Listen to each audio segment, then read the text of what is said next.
చదువేమి నేర్పింది కథ. కథ రచనాకాలం అక్టోబర్ 1994. అధ్యాపక జ్వాల సంచికలో ఈ కథ ప్రచురించబడ్డది. మొన్నటిదాకా మోకారులోతు గోతుల్లో ఉన్న రోడ్డు విదేశీ బ్యాంకు డబ్బులతో స్వదేశంలో విదేశీ వాహనాలు రాజహంసలా తేలిపోవడానికి రాజీవ్ రహదారి వేశారు.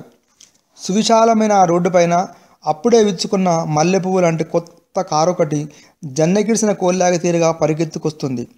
డ్రైవింగ్ సీట్లో కూర్చున్న నాజుకు పెద్ద మనిషి పేరు మోసిన డాక్టరు స్టీరింగ్ను సుతారంగా తిప్పుతూ మధ్య మధ్యన వెనక్కి తిరుగుతూ తన వెనక సీట్లో కూర్చొని తాము నిర్మిస్తున్న రిసార్టు గురించి ముచ్చటించుకుంటున్న మామ బావమరిదులతో మాటలు కలుపుతున్నాడు. వాళ్ళు ప్రయాణం ప్రారంభించే వరకే సన్నని తుంపర ఉంది. ఫ్రంట్ మిర్రర్ మీద పడుతున్న వాన చినుకులను శుతిమెత్తగా తుడుస్తుంది ఆటోమేటిక్ వాటర్ వైపర్. రోడ్డుపైన పెద్దగా వాహనాలు ఏవీ లేవు కనుక కారు 120, 130 స్పీడ్తో పోతుంది. ముసిముసి చీకటితోటే లేచిన రాజనర్సు ఎడ్లను మట్ట నుండి విడిచి కాసేపట్ల బయట ఈగలు కుట్టకుండా తాళ్ళల్లా గడ్డదిక్కు తోలి వచ్చిండు. పెండదీసులైన తర్వాత వానకు కురిసిన నీళ్లు ఎడ్లు పోసిన ఉచ్చతోటి రొంపి అయిన రొచ్చునంతా ఎత్తిపోసిండు. మూలకు తెచ్చిపోసిన పొడి ఎర్రమట్టి తెచ్చి ఆ బొందల్లా పోసిండు. కొట్టం చూస్తే మంచి శుభ్రంగా కనిపించేటట్టు చేసి ఎడ్లను కొట్టుకొచ్చి కట్టేసి మేతే స్టాళ్లకు కరకర పొద్దు పొడవనే పూసింది. జపజప ఇంత తిని తనింత సర్ది కట్టుకొని దుత్తలింత సల్లంబలి పట్టుకొని పొంటిడిసినాక ఎడ్లను మేపేటందుకు ఇంత కంకెన పొట్టు ముళ్ళె కట్టుకున్నాడు. 4 చొప్పకట్టలు తీసుకున్నాడు. ఎడ్లను తీసుకొని కొడారేసుకొని పొలం తవ్వబట్టిండు. వాన అంతకంతకు ఎక్కువైతున్నది. ఈ వానతోటి కైలు చేస్తే నాటు తిప్పల లేకుండా పెట్టొచ్చునన్న ఆలోచనతోటి రాజనర్సు పొలం దిక్కు జప్ప ఎడ్ల కొడారి అదిలించుకుంటా నడుస్తున్నాడు. ఈ తుఫాను వాన ఎల్చేటాళ్లకు నాటు కాకుంటే నిరుటి తిరగనే నాట్లు కూడా పడేయేమోనని జర భయంగానే ఉన్నది. అయినా నారు సాలదోనని మళ్ళో రందిగున్నది. ఇట్లా విచారం చేసేటాళ్లకు పొలం దగ్గర పడనే పడ్డది. నారదయ్యది కుదుష్టాలకు సడుగు అవతల ఉన్న గొర్రె మంద ఉంచి 2-3 గొర్రెలు వచ్చి నారు మేస్తున్నాయి. అరే ఓ కొమరా, అరే నీ కొమరయ్య గొర్రె మంది విడిచిపెట్టి బువ్వకు పోయినావురా, నీ ఆకలికి అగ్గిమలనదలుగా నా కొంప ముంచితీవి కదరా అనుకుంటా ముళ్ళుగర్ర తీసుకొని గొర్రె పిల్లల దిక్కు ఇసిరిండు. సడుగు అవతలున్న గొర్రె మందలున్న గొర్రెలన్నీ ఎప్పుడు చూసినాయో నారు మేసే గొర్రె పిల్లలను కానీ బే అంటే బే అనుకుంటా మందకు మంద నారదయ్య దిక్కు దారి పట్టింది. చూడంగానే మందకు మంద రోడ్డు దాట వచ్చింది. రిసార్టు గురించి మాట ఏదో మామకు చెప్పి ముందుకు చూసేటాళ్లకు రోడ్డుకు అడ్డంగా గొర్రెలు ఉరుకుతున్నాయి. కారప్పటికే గొర్రెలకు పూర్తిగా దగ్గరైంది. 130 స్పీడ్ ఉన్న కారుకు సడన్ బ్రేక్ కొడితే తలకిందులవుడు ఖాయం. డాక్టర్ సాబ్కు కాల్ చేయి ఆడతలేదు. ఇంతలా 2-3 గొర్రె పిల్లలను కారు గుద్దనే గుద్దింది. డాక్టర్ సాబ్ కారుకు కొంచెం పక్కకు కట్ చేసిండు. అప్పుడు చూసిండు చెరువు అలుగు వాగు మీద కట్టిన బ్రిడ్జ్ అది. రైలింగ్కు గుద్దుకున్న కారు దబేల్మని కింద వాగులో పడిపోయింది. రాత్రి వర్షానికి అలుగు బాగానే పారుతున్నది. నీళ్ళల్లో పడ్డ కారు నీళ్లతో పాటే పొర్లుకుంటా వరదలో కొట్టుకుపోతున్నది. నారు నాశనం కావటాన్ని గొర్రెలను మర్రగొడుతున్న రాజనర్సు కారు రైలింగ్ గుద్దుకొని దబేళ్ళ నీళ్ళల్లో పడ్డ సప్పుడుకు అటు చూసిండు. అర్రే ఎంత పని అయిపోయాయి. ఉడుకుడుకు పానాలు ఉల్లి పొరలు తీరు లేచిపోవటనని నారదొయ్యలను గొర్రెలకు ఇడిచిపెట్టి వాగొడ్డు పొంటి అడ్డంగా ఉరికిండు. వాగు మూలదిరుగుడు మీద వరద కారును మూలకొత్తే వరకు కారు బురద దిగబడి ఆగిపోయింది. కారు నిండా నీళ్లు అయినాయి. లోపలికి చూసే వరకు 3 మనుషులు నీళ్లతోటి రక్తంతో తడిసి ముద్దై ఉన్నారు. ప్రాణమైతే ఉన్నట్టే ఉన్నది. చుట్టూ చూస్తే ఎవరు లేరు. గొల్ల కొమరయ్య జాడ కూడా లేదు. పొలాల కాటికి కూడా ఇంకా ఎవ్వరు రాలేదు. చూడబోతే కారుల మనుషులను బయటకు తీయకుంటే బతికేటట్లు లేరు. తానొక్కనితోటైతే కారు బురదల నుండి బయటికి వచ్చేటట్లు లేదు. రాజనర్సు మనసంతా తనలాడుతున్నది. ఏమన్నా చేయాలి, ఎలాగైనా ఈ మనుషులను బతికించాలని మనసు తపనబడబట్టింది. చినుకులు అట్లా పడుతూనే ఉన్నాయి. అటు చూసాలకు గొర్రెమంద మొత్తం నారుమడినంతా కళ్ళెదొక్కుతుంది. నారు మీద ఇక ఆశ వదులుకున్నట్టే అనుకుంటా ఇళ్ళది కూర్చుండు. కొడారికి తలిగేసిన పొట్టెతాడు చూసేవరకు రాజనర్సుకు తలుక్కున ఉపాయం తట్టింది. కొడారి దించి ఎడ్లను అట్లనే కానితోటి పట్టుకొచ్చి పొట్టెతాడు విప్పి కారుకు కట్టిండు. ఎజ్జా లగా అంటూ 2 ఎడ్లను గట్టిగా గద్దరాయించిండు. మూట గుంజిన ఎడ్లాయే నిదానంగా కానిని ఆనుకొని ముంగటికి ఆనినాయి. అరరే పట్టో అంటూ చెరో దెబ్బ వేసిండు. రెండెడ్లు మోకాళ్ళ మీద పండి నాలికలు జానడు జానడు బయటికి పెట్టి లగాయించి గుంజినాయి. బసబసమని బురదల నుంచి కారు బయటపడ్డది. రాజనర్సు ఊపిరి తీసుకున్నాడు.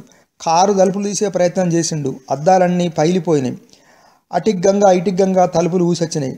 డాక్టర్ సాబును, ఆయన మామను, బామ్మర్దిని బయటకు గుంజిండు రాజనర్సు. ముగ్గురిని పడుకోబెట్టి బొత్త మీద నెమ్మదిగా ఒత్తి తాగిన నీళ్ళని కక్కించిండు. తన నెత్తి రుమాలతోటి ముఖాన్ని శుభ్రంగా తుడిచిండు. డాక్టర్ సాబ్ తలకాయ అద్దం ముక్కలు గుచ్చుకొని రక్తం కారుతున్నది. రుమాలు చింపి నెత్తురు తుడిచి కట్టుకట్టిండు. డాక్టర్ బామ్మర్ది చెయ్యిరిగింది. ముగ్గురిని వాగొడ్డు మీద వెళ్ళకిలా పడుకోబెట్టి ఛాతిపైన నెమ్మదిగా ఒత్తిడి చేస్తుంటే ఆగాగే గాలి పీల్చుకోబట్టిరు ముగ్గురు. ఆ ముగ్గురికి మాలిష్ చేస్తుంటే రాజనర్సు చేతులు గుంజుక రాబట్టినాయి. కానీ ఆలస్యం చేస్తే వాళ్ళు ఊపిరెక్కడ ఆగిపోతుందో అన్న ఆవేదనతో వాళ్ళు తెలివికొచ్చేదాకా ఛాతీ కాళ్ళు ఒకరిని మార్చుకుంటూ ఒకరికి మాలిష్ చేసిండు. వానచిలుకు తక్కువైనాయి కానీ ఈదురుగాలి అట్లనే ఈస్తూనే ఉన్నది. తెలివికి వచ్చిలని రాజనర్సు సంతోషపడుతుండగానే ముగ్గురికి వణుకుడు మొదలైంది. జకమక కొట్టిండు. చొప్పకట్ట ఆటుమూటు విరిసిండు. చిన్నగా మంటలు చేసిండు. ఒక్కలను పక్కనే ఉన్న మోతుకు మొట్టుకు ఒరిగించి ఇద్దరిని తనే కాళ్ళకు ఒరిగించుకొని 4 చొప్పకట్టలు ఉరిసేదాకా మంట జల్లారకుండా ముగ్గురిని కాపిండు. వాళ్ళ పానాలు జర కుదుటపడ్డాయి. సొంతం కూర్చునేటట్లు అయిండ్రు. ఉన్న కాడికి కంకెన పొట్టు తెచ్చి కుప్పపోసి కుంపటి తిరగజేసి వాళ్ళ చేతులు బొత్త కాపుకోమన్నాడు. పక్కనే బురదల నుండి బయటికి లాగిన కారు, పరవళ్ళు తొక్కుతున్న వాగు, కొంచెం దూరంలోనే తాము ప్రమాదానికి గురైన బ్రిడ్జ్ చూసే వరకు ముగ్గురికి విషయం కొంచెం కొంచెం అర్థమవసాగింది. దిగ్భ్రాంతి నుంచి అప్పుడే కోలుకుంటున్న ఆ ముగ్గురు తమకు ప్రాణం పోసిన రాజనర్సును పరిశీలనగా చూస్తూ ఏదో అడుగారని ప్రయత్నం చేస్తే రాజనర్సు వారిని వారించాడు. సల్లంబలి దుత్తల నుండి తలకు గిలాసెడు పోసి వాళ్ళతోటి తాగించిండు.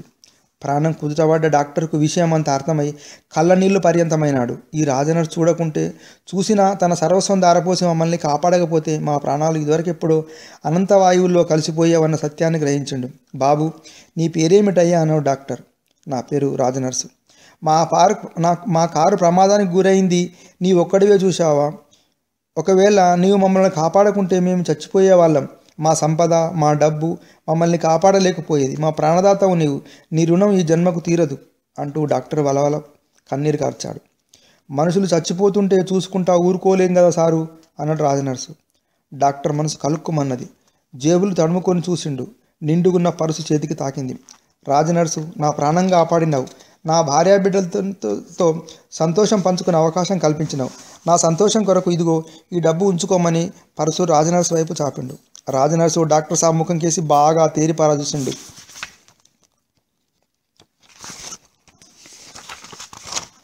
నాకు మీ డబ్బులు వద్దు సారు అన్నాడు. అరే, ఈ ప్రపంచంలో డబ్బులు వద్దనే వాళ్ళు ఉంటారయ్యా రాజనర్సు. నా మాట విను. నువ్వు పేదవాడివే కదా, నీకు డబ్బు అవసరం ఉంటుంది. ఈ డబ్బు నీ దగ్గర ఉంచుకోమని బలవంతం పెట్టసాగాడు. డాక్టర్ సాబు, మీకు యాదికున్నదో లేదో కానీ ఏడాది కింద నాకున్న ఒకగానొక కొడుకు కడుపులో నొప్పి అని మీ దగ్గరికి వచ్చినాం. కేసు చేయదాటిండంటరి, ఆపరేషన్ చేయానంటరి, దానికి 5,000 అవుతుందంటరి. నా దగ్గర 3,000 ఉన్నాయి. తక్కినవి తర్వాత ఇస్తానంటే మీరు అర్కీస్ కాదంటే కాదంటరి.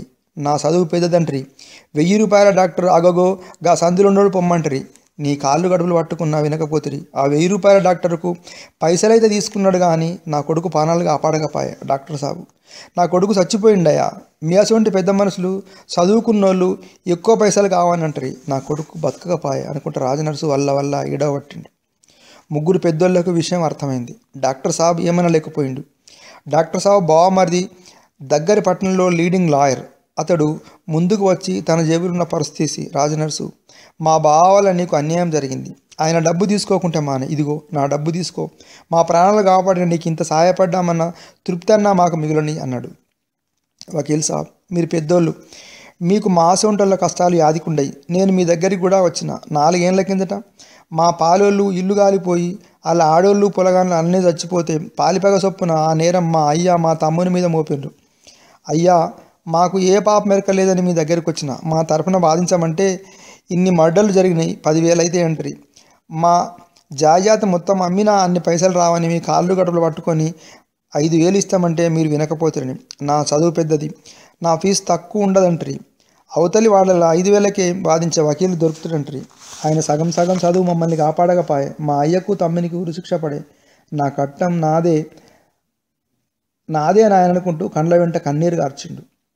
అప్పుడు పెద్ద మనిషి దెబ్బలు తగిన కాళ్ళను సరి చేసుకుంటా రాజనర్సు, నా కొడుకు అల్లుడు నీ పట్ల వాళ్ళ బాధ్యత నెరవేర్చకపోవచ్చు, కనీసం నా డబ్బైనా తీసుకో, మాకు కాస్త నా తృప్తి దక్కని అన్నాడు. దొర, ఆ కేసు అప్పుడు మీరే జడ్జి, మాకే పాపం మెరకలేదని నెత్తి నోరు కొట్టుకున్నాం. మా వకీలు వాదనలో బలం లేదనుకున్నారు ఏమో కానీ శిక్ష వేసింది తమరే దొర. ముగ్గురు నివ్వెరపోయారు. తమ ముగ్గురు ఉన్నత చదువులు చదివి నిరపరాధులైన రాజనర్సు తండ్రి, తమ్ముడు, కొడుకును రక్షించలేకపోయామే అనుకుంటూ తమ ప్రాణాలు కాపాడే రాజనర్సుకు ఏమీ ప్రత్యుపకారం చేయలేకపోయామే అని మదనపడుతూ, రాజనర్సు నిజాయితీ తమను అతని దరిదాపులకు కూడా రానివ్వడం లేదు అన్న ఆవేదనతో ముగ్గురు ఒకేసారి, అసలు మమ్మల్ని ఎందుకు రక్షించావయ్యా బాబు అన్నారు. నేను చదువుకోలేదు బాంచన్ అన్నాడు రాజనర్సు.